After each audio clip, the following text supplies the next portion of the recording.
Anthony Joshua retains his WBA, IBF and WBO World Heavyweight titles with a 7th round TKO victory over mandatory challenger Alexander Povetkin. I said before the fight, for those of you who watched my pre-fight videos, that I wouldn't be at all surprised if Povetkin was able to beat Joshua. I obviously picked Joshua to win, and I made that very clear, but I wanted people to understand the very clear and present danger that Alexander Povetkin posed to Anthony Joshua. And I had a lot of people try to come at me sideways and ridicule me and all kind of stuff like that for saying this was still a dangerous fight despite Povetkin's age. And, well, experience is experience, isn't it? When you've been around for a certain amount of time watching heavyweight boxing, you get to understand that history repeats itself. And so a guy like Povetkin, on paper people are saying, oh, he's 39, this, that and the other. Povetkin's skilled. And from the opening round, you saw that Povetkin was a very, very sharp and dangerous counterpuncher on the front foot. And not only did Povetkin do a good job closing down the distance and throwing short punches, but he was actually outskilling Anthony Joshua in there for a lot of the fight. Now, I think when Joshua came out in the first round, he was looking to test the waters. And what I mean by that is he was looking to see if he could get Povetkin out early. He wanted to throw a few hard shots, hold his ground a little bit, and see what the old man had. And when he got clipped with those hard shots at the end of the round, which definitely rocked Anthony Joshua, wobbled his legs, he realized, you know what? I better pull back. Because the old dog has still got some fight in him yet. And the following rounds, Povetkin really put in a hell of a lot of work and did a hell of a lot of good punching. I'm looking at the result of the fight here. It doesn't have the referee's scorecards, the judges' scorecards. I'd be very interested to know how the judges had it scored, because this was a very competitive fight, people. Sergio Mora, apparently, who was commentating on DAZN, actually had Povetkin up after, I think, 5 rounds. And I can see how some people could have had it that way. Personally, I wasn't scoring the fight round by round. I was just watching it. But I can see how some people may have had it that way, because Povetkin was landing consistent, clean shots round after round. And he was just so razor sharp on the front foot with the counter punching, getting right up close to Joshua, Mike Tyson style. Obviously, Povetkin is no Mike Tyson, but the principles of what he was doing were somewhat similar to Tyson. Okay. Povetkin was doing a lot more counter punching than Mike Tyson. Well, Tyson did a fair amount of counter punching, but he would lead off more often than counter. Whereas Povetkin was almost exclusively counter punching. Well, maybe not exclusively, but I would say the majority of shots he was throwing were counter shots. He'd get into position, wait for Joshua to throw them, bang, right hand over the top, left hook, body shots. It was quite impressive stuff from the old guy. And Joshua, interestingly enough, changed his style in this fight. When have you ever seen Joshua fight with his left hand low? Maybe he'd taken on the criticism from people who said that he was robotic and Bruno-esque, etc. and thought, I need to introduce some more fluidity into my game. Because that's what he appeared to be trying to do. Left hand low, moving around more fluidly, not looking so Frank Bruno-ish in his movements. He was experimenting in there, and that's a pretty daring thing to do in a fight as dangerous as this. And that's testament to Anthony Joshua's confidence. He's a very confident character, even after he got rocked by Povetkin, and that shot in the first round bust his nose, and Povetkin then had a very good second round. Joshua's confidence never really waned. He kept his confidence high.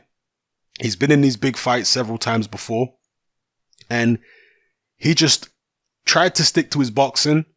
He was hitting Povetkin to the body with a jab, and I think that's what helped to expedite Povetkin's demise, was the jabs to the body, because Povetkin is an old guy. He's not on the meldonium no more. Still has the skills, still had the sharpness for a few rounds, but those jabs to the body, I know they might not look like much, but when you're getting hit with jabs to the body like that from a man as big and powerful as Anthony Joshua, trust me, those jabs to the body will start taking out of you sooner than you realize. And then finally, Joshua's breakthrough moment came. He'd landed a few decent shots in the preceding rounds, but in the 7th, his big breakthrough moment came. He landed a big right hand. Povetkin wobbled. Joshua followed up against the ropes, and Povetkin went down. And Povetkin, as old as he is, as long as his career has been, is still tough as nails. Like, Povetkin is a tough man. Because most 39-year-olds wouldn't have really fancied getting back up after taking those type of punches. To be fair, Klitschko did too, right? And Povetkin always been tough as nails. I mean, you just look at Povetkin against Klitschko and you see how tough Povetkin is. So he got up, but he was bludgeoned again after getting up. And you could see his corner man, his trainer, Povetkin's trainer, jumping up onto the ring apron, looking to stop the fight, but the referee beat him to it after Povetkin took another tremendous right hand. And the referee was, ended up stopping it before Povetkin's corner got in there to stop it. So, yeah, ended in the 7th round. The crowd got the knockout that they wanted, but not before Joshua had some sticky moments. I never had the feeling in the fight that Joshua was on the brink of losing, funny enough, but maybe that's because of his confidence. He always seems to be mentally in control, even if he isn't physically in control, if that makes sense. So, and again, I'm somebody who expected a tough fight for Joshua. I didn't expect him to just go in there and walk all over the guy. So for some people who expected Joshua to have an easier fight, it might have looked more dramatic to them the way the fight played out. But I was anticipating a tough fight. I was anticipating a tough affair for him because Povetkin is that skilled, So it was, against the level of opposition, a decent enough performance from Joshua, I would say. But as I said pre-fight, he's vulnerable. Joshua's vulnerable. Wilder's vulnerable. What, you didn't see Wilder against Luis Ortiz? He's vulnerable too. Both of these guys are vulnerable. Tyson Fury's coming back from God knows how long out the ring. Drink problems, alcohol, drug problems, depression, losing a massive amount of weight. All these guys are vulnerable. And that's what makes the heavyweight division so exciting right now. So the crowd were happy because Joshua got back to his knockout ways and produced a more exciting performance again.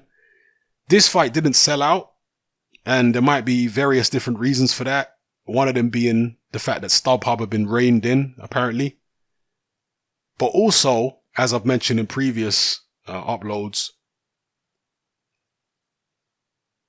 I think that this Joshua Wembley situation is a bit of a gimmick, and it can go so, it can last a certain amount of time, but when you go and watch a boxing match at a football stadium, you might as well watch the fight through binoculars, unless you got a lot of money and you're quick enough to get seats somewhere near the ring. But for those of you who don't know, Wembley Stadium is a football stadium, what Americans would call a soccer stadium. It's a massive place, holds like 90,000 people. Okay? For boxing anyway. And if you're, not even all the way at the back, if you're like halfway between the ring and the back, you're still going to need binoculars. And it was raining out there and what have you. And I know part of it is the atmosphere. That's part of why people go there to experience it. It's not just to see the fight itself, because you could watch it on TV. It's also to sample the atmosphere. But I just wonder how long that can go on for, because there's only a certain amount of people who are going to go and watch an Anthony Joshua Wembley fight. There's only a certain number of the Anthony Joshua fan base who are going to go and do that. And he's obviously got a very big fan base. But are those same people in the same numbers going to go again and again and again and again? I think at some point, the stadium numbers for Anthony Joshua are going to start dropping. Even if he was to beat Wilder and beat Fury and all these other guys, I don't see him drawing the same amount of people to the stadiums fight after fight after fight for the rest of it. I just don't see it. Even if he went unbeaten from now until whenever, I don't see him drawing them kind of numbers. I do think it's a bit of a gimmick. I think in the O2, the seats are all great, basically, right? Because it's a much smaller venue. And they might have to in the future, if the stadium situation does start drying up, they might have to look to go back to somewhere like the O2 or the Manchester Arena and maybe charge more money. You know, they might have to go down that route in the end. But anyway, that's all boring business stuff. As far as AJ's performance, yeah, it was a decent enough performance. I expected a difficult night for him, and it was difficult rather than torrid. You know, like the Klitschko fight was a torrid fight for Anthony Joshua. Even the Dillian Whyte fight was very tough for him. Okay, not as tough as the Klitschko fight, obviously, but the Povetkin fight, I don't know. I just had the feeling he was in control mentally, even when he was getting outskilled in there by Alexander Povetkin and was getting rocked with shots. So anyway, that's just my take on it. Let me know what your take is in the comments. Is it the fight you expected? Are you one of those people who was dismissing Alexander Povetkin before the fight? Were you one of those people who was ridiculing me in the comments for saying that Povetkin's dangerous and that I wouldn't be surprised if Povetkin pulled it off, even though I picked Joshua to win? Were you one of those people? Did Povetkin prove you wrong to some extent? Let me know how you feel in the comments. I'm out.